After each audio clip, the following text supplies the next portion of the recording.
Ako imaš probavne probleme i osjećaš da te sve što pojedeš nadima, ako te bole zglobovi, ako nemaš životne energije, podijelit ću s tobom kako da u vlastitoj kuhinji pripremiš najstariji, najjeftiniji i najmoćniji lijek čovječanstva. Temeljac od kostiju. Stoljećima se ovaj temeljac nazivao temeljcem koji diže mrtve. I to nije pretjerivanje, niti mit naših baka. Postoji povijesna činjenica koja to dokazuje. Godine 1854. tijekom krvavog Krimskog rata vojnici nisu umirali toliko od rana, već zbog pothranjenosti i crijevnih infekcija. Bile su masovne, poput dizenterije. Sve dok nije došla Florence Nightingale. Ne znam izgovaram li to dobro. Majka moderne sestrinstva. Ona je uvela higijenu, da. Ali njezino veliko tajno oružje bilo je to što je postavila velike lonce koji su stalno bili na vatri i u kojima se kuhala juha od kostiju, kuhajući kosti. Ona je to organizirala u poljskim bolnicama. Dakle, kada su ti vojnici i ti umirući ljudi bili tamo, stalno im je davala ovu juhu. Što je time postigla? Hranila ih je. Koji je bio rezultat? Stopa smrtnosti pala je s 42 na samo 2%. Ništa. Florence je dokazala. Prije više od stoljeća, ako nahranite stanicu iz temelja i izliječite crijeva, ljudsko tijelo čini čudo i samo se obnavlja. I danas znanost daje za pravo Florence. Zato želimo podijeliti s tobom kako pripremamo juhu od kostiju ovdje u našem domu. Radimo to na jednostavan način, kako bismo je imali dostupnu svaki dan. Priprema ljekovite juhe nije kao pravljenje juhe iz vrećice, naravno. To je alkemija, spor proces. Za naš domaći recept, one koji pijemo ovdje kod kuće, omjeri su vrlo jednostavni. Prvo, dodat ćemo jedan luk. Prvo ću ga oguliti. 5. 7. 10. 16. 17. Nevjerojatno je i sadrži kvercetin, izvrstan antioksidans. 25. 26. Voda. Također je možete narezati ako želite. Dodat ćemo 1 kg osobuca. Un gran antioxidant. Odabrali smo osobuco jer 30., 31., 35., 36., 39., 43., 44., 44., 45., 47., 51., ono što 52. postaje želatina. Ima tu središnju kost punu moždine, što je 53. Mucho tejido conectivo. Lijek za naše je 56., 57., 59., 52., 53., 55., 57., 58.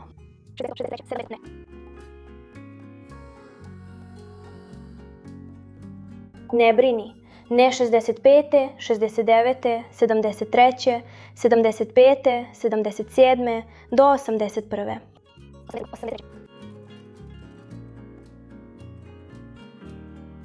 Kiselina iz octa je odgovorna za dekalcifikaciju kosti dok se kuha, povlačići sve te snažne minerale kao 87. Znanstveno gledano, kiselina iz octa je odgovorna za dekalcifikaciju kosti dok se kuha. 88., 89., 95., 97., 98. kost. Sada idemo 99. na 100. Prvih nekoliko minuta ćemo to 100 ostaviti. 100. Bez kiseline će minerali ostati zarobljeni u kosti. Sada idemo kuhati na jakoj vatri dok ne proključa. Kada proključa, smanjit ćemo vatru na najmanje moguće. Kuhat ćemo to najmanje 3 sata. Naši preci su to ostavljali cijelih 8 do 9 sati na vatri. Ali s 3 sata osobuko na vrlo laganoj vatri dobit ćemo ono što nam treba. Horas de osobuco a fuego 33.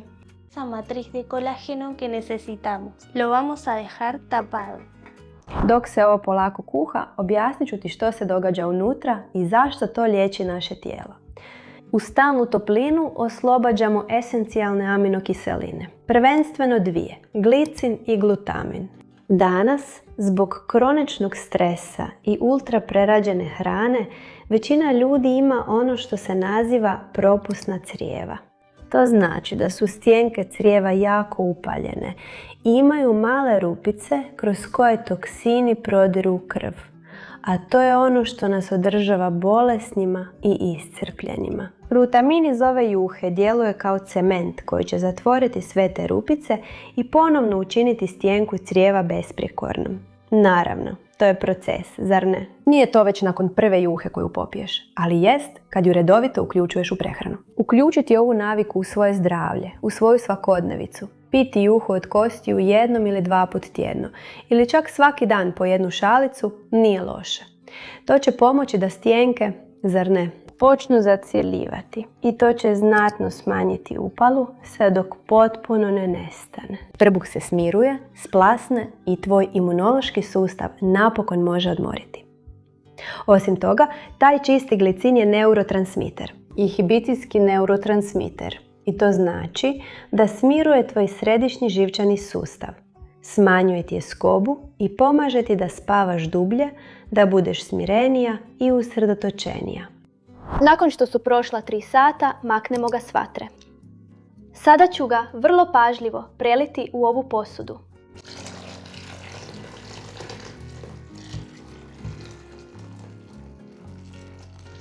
Neke komade mesa ću dodati u ovu posudu. Također možete ostaviti meso sa strane, a juhu odvojeno. Sve ovo ću prebaciti u drugu posudu i staviti u hladnjak. Ovdje ću ti dati najvažniji savjet kako bi znala je li tvoj lijek uspio. Kada staviš ovu juhu u hladnjak i ohladi se, ne smije ostati potpuno tekuća kao voda. Mora podrhtavati. Mora izgledati kao lijepa želatina. Ta prirodna želatina je čisti kolagen. To će podmazati tvoja koljena, dati elastičnost tvojoj koži i izliječiti tvoju želučanu sluznicu. Ako ti ostane tvrdi sloj masnoće na vrhu, možeš ga ukloniti. Jer ono što je pravo blago je želatina ispod. Kako se pije? Uvijek topla. Uzmeš porciju koju ćeš popiti, na primjer 1 šalicu. Zagriješ je, ali da ne zavrije jako, nego samo da se zagrije. Zatim dodaš sol, ako voliš sa soli, i popiješ. To je izvrsno. Popiješ to toplo, polako, u miru, dajući si vremena. Nevjerojatno je ukusno i osjetit ćeš kako ti prija. Kada je najbolje vrijeme za piti to? Imaš 2 najbolja trenutka. Prvi, natašte, kad se tek probudiš i prije nego što išta pojedeš. To je zato da taj kolagen bude prvo što će dodirnuti i nježno obložiti stjenke tvojih crijeva. I naravno, tvoj želudac. Obnavljajući cijeli probavni trakt. Druga opcija je sat vremena prije spavanja, jer glicin će dati tvom mozgu signal da se opusti. Da je vrijeme za spavanje i opuštanje. To će ti osigurati dobar, okrepljujući san. Koliko često se uzima? Ako prolaziš kroz neku krizu, poput bolova u zglobovima, problema s upalom, bolova u crijevima ili bolova u želucu, tada ti preporučujem da piješ 1 šalicu dnevno. Ako je za održavanje, da budeš dobro nahranjena, zdravija, da radiš na svojoj crijevnoj flori, onda 2 ili 3 puta tjedno ili 1 tjedno, ovisi o tome kako se osjećaš. Uvjeravam te da ćeš osjetiti ogromnu razliku. Pravo zdravlje ne dolazi u kutiji iz ljekarne. Vraća se u našoj kuhinji, uz strpljenje. Vraćajući ono što su naši preci već znali, a danas znanost potvrđuje. Odvaži se pripremiti ovaj lonac tekućeg zlata, tekućeg blaga, tekuće alkemije, tekućeg zdravlja. I javi mi kako ti je bilo. Kako si ga pripremila ovaj vikend? Reci mi također jesi li već znala za ovaj lijek i ovu drevnu namirnicu ili ćeš ga pripremiti prvi put. Moje ime je Danae Aguilar i ako želiš dublje istražiti vezu između svog tijela, uma i duha, čekam te na svom drugom kanalu, portal Koherencija. Ovdje ti ostavljam karticu da ga možeš posjetiti, da ga upoznaš. Također ću ti podijeliti jedan video kako bi dodala još informacija za svoje zdravlje. Ovdje ti ga ostavljam. Radi se o tome kako očistiti svoja crijeva. Vidimo se. Do sljedećeg puta.